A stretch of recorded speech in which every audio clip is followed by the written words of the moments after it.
Nothing's illegal. Okay, we're good. No, I'm just joking. All right, hey, my name's Mike with ECR. We're going to talk about the gear that's okay for the upcoming operation called Zenith. Okay, we're trying to go with a Vietnam type of theme, so we really just have one basic rule for gear. Okay, and that is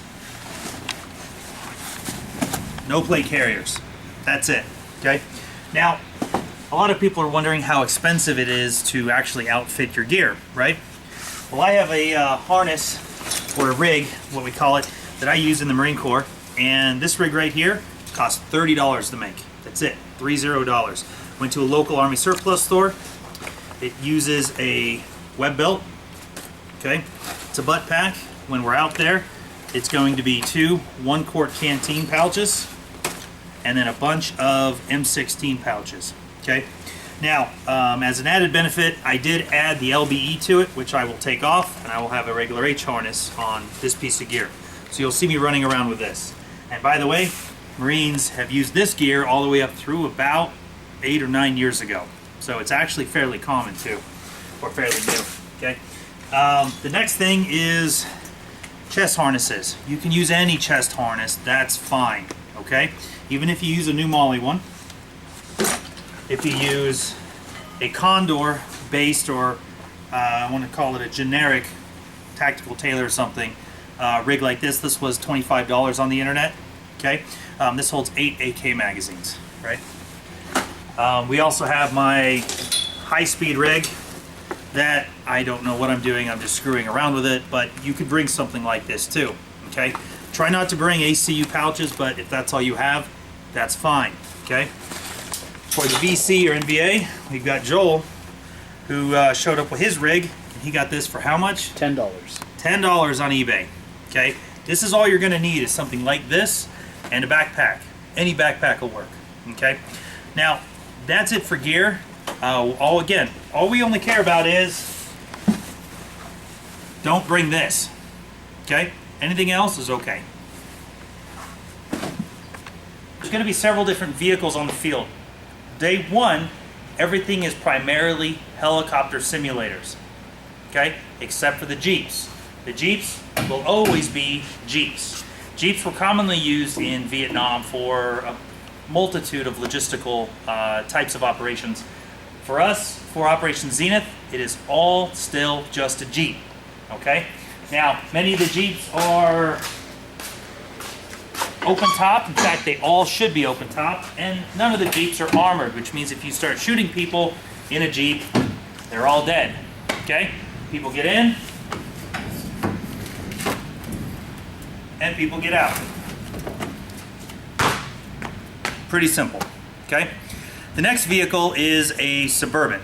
Suburban on day one is going to be a simulator for a Chinook or CH-46, what we call frogs. On day two, they're infantry fighting vehicles. Okay? So this is your typical Suburban, your ECR Suburban.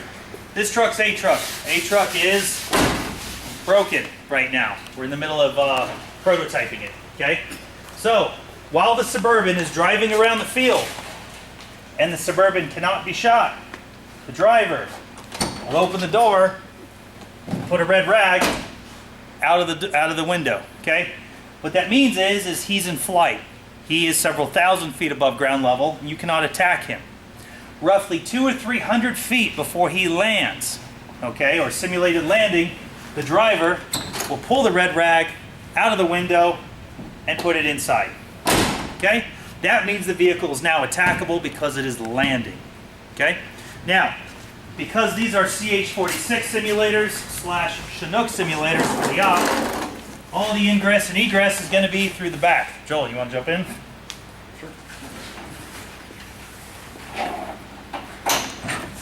Okay, so as troops go into, we can cram up to 14 guys in one of these. Okay, right now, the Chinook or the CH-46 simulator is driving. You cannot use the gun ports at all. They will be taped over.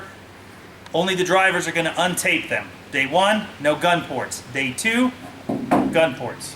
Okay? Helicopter lands. Troops come in. Troops come out.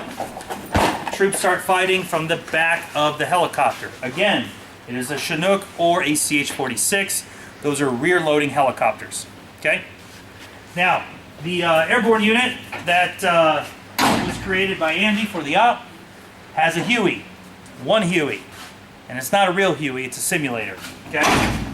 Now, believe it or not, we actually had to run simulators in the Marine Corps as well. I can't tell you how many times I was inserted with a 5-ton truck or with an actual Humvee or via Durango. We were actually inserted several times via civilian vehicles. Okay? And when we were training in California, we would use the civilian vehicles. We'd use the civilian vehicles as a mechanism to actually simulate real military vehicles, which is funny because we were under severe budget cuts. So, all right, everybody, this is our back lot. We're going to use the buggy on day 1 and day 2 as a Huey simulator, okay? Now, the max load on a Huey is roughly 6 combat personnel and a pilot, co-pilot. So for all intents and purposes, for our Huey, all of the friendly personnel are either going to sit in the seat or they're going to be standing outside, holding on, okay? This Huey is going to limit the max amount of personnel on it to 6. That's it. No more, no less. Okay? In the back, we're going to have extra gear or water or equipment is needed. But on top of the vehicle itself, max of 6 plus the driver. Okay? So we've just covered the vehicles and how they're going to be used on day 1 and day 2. Okay? This is the United States Huey simulator. You turn around. These Suburbans are the CH-46 or Frog, or you could call them a Chinook simulator, which are rear entry only, no gun ports. On day 2, these are now going to be infantry fighting vehicles. There's going to be a few on the tan side, a few on the green side, and that's when we're actually using the gun ports. Okay? Have a great day.